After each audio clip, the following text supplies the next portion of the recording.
जब से दूसरों को तकलीफ देती थी तो उस वक़्त इससे किसी किस्म का कोई भी फ़र्क नहीं पड़ता था और दूसरों की तकलीफ पे इसे खुश होती थी। आज ये इतनी ज़लील और ख्वार हो रही है कि इसकी बेटी इसे घास डालने के लिए भी नहीं आती। सजल को भी आखिरकार मंतकी इंजाम तक पहुँचाया जाता है। अब क्या होगा? क्या लास्ट एपिसोड के अंदर नवीद वालों को माफ़ कर दिया जाएगा? आने वाले के साथ में आप लोगों को दिखाया जाएगा कि जो सजल की माँ होती है इसे तकलीफ के अंदर होती है और बार बार अपनी बेटी को आवाज़ें देती है, सजल सजल तुम कहाँ हो, बहुत दर्द हो रही है।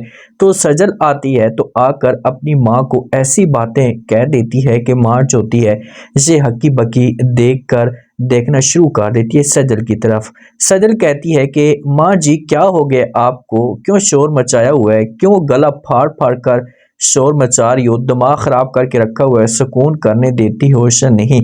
जैसे ही ये बातें सुनेंगे सजल की माँ तो इसे हैरान और परेशान हो जाएगी कि आखिरकार यही सजल थी जिसके लिए मैंने इतना बड़ा झूठ बोला, इतने बड़े बड़े काम किए और आज सजल मुझे घास डालने के लिए भी नहीं आती।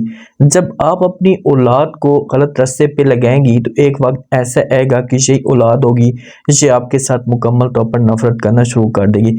अब जब अहमद की कॉल आती है ना, तो अहमद की कॉल जब आती है तो माँ जो होती है इसके सामने रोना धोना शुरू कर देती है कि बहुत ज़्यादा तकलीफ में हो, परेशान सी होती है। तो अहमद जो होता है वहीं पर अपनी माँ के साथ बात करते हैं, माँ को कहते हैं कि माँ जी क्या हुआ, क्या तकलीफ ज़्यादा हो रही है। तो आगे से माँ जो होती है इसे अहमद को जवाब देती है और कहती है कि इतनी ज़्यादा तकलीफ तो नहीं हो रही, लेकिन जो सजल का रवैया है इस तकलीफ से कई गुना ज़्यादा सजल का रवैया मुझे तकलीफ दे रहा है। तो अहमद जो होगा से खुलकर अपनी माँ से पूछेगा कि माँ जी हुआ क्या है, कुछ बताओ तो सही। तो आगे से माँ जो होगी ये सारी की सारी कहानी बता देगी कि भाई वहाँ पर सजल जो है वो मेरे साथ बिल्कुल भी इसका रवैया ठीक नहीं रहता, बदतमीजियाँ करती है और मेरे पास तक नहीं आती। तो अहमद को बड़ा गुस्सा आएगा। अहमद पहले भी सजल के साथ नफरत करता था, इससे पहले भी सजल को कड़ी से कड़ी सजा दिलवाना चाहता था, लेकिन माँ की वजह से चुप हो जाता था।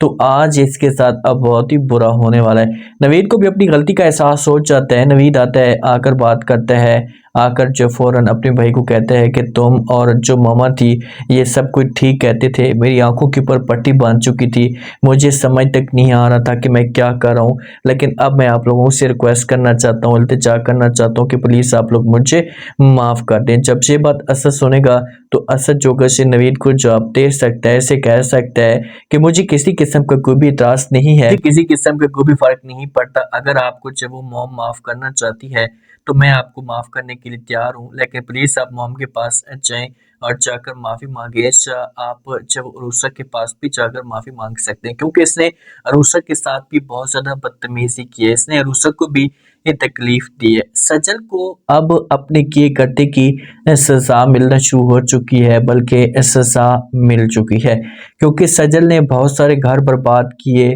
सजल की माँ और सजल दोनों ने मिलकर ऐसी ऐसी गेमें डाली कि पूरा का पूरा ख़ानदान जो था उसे मुकम्मल तौर पर बर्बाद हो चुका था। तो अब जब सजल को पुलिस पकड़ कर लेकर जाती है, इसमें रोल जो होगा जैसे नवीद का भी हो सकता है, अहमद का भी हो सकता है, क्योंकि अहमद अपनी बहन से नफरत करना शुरू हो चुका था जब से इसका जो रवैया है इससे माँ के साथ गलत हुआ है। तो पुलिस इसे घसीट कर लेकर जा रही होती है, चेहरे के ऊपर उदासी होती है, 12 बजे हुए होते हैं, लेकिन बेबस इतनी होती है कि इसके पास कुछ भी नहीं होता और ना ये कुछ कर सकती है। तो क्या इसे कड़ी से कड़ी सजा मिलेगी? जी बिल्कुल, इसे सजा यही मिलेगी कि इसको पुलिस पकड़ कर लेकर चली जाएगी और इसे जो वो वहां पर उम्र कैद की सजा मिल सकती है। अरूसा और असद का भी हैप्पी एंड होगा।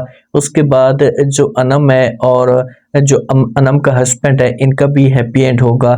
नवीद को ज़ैनब माफ़ कर देगी।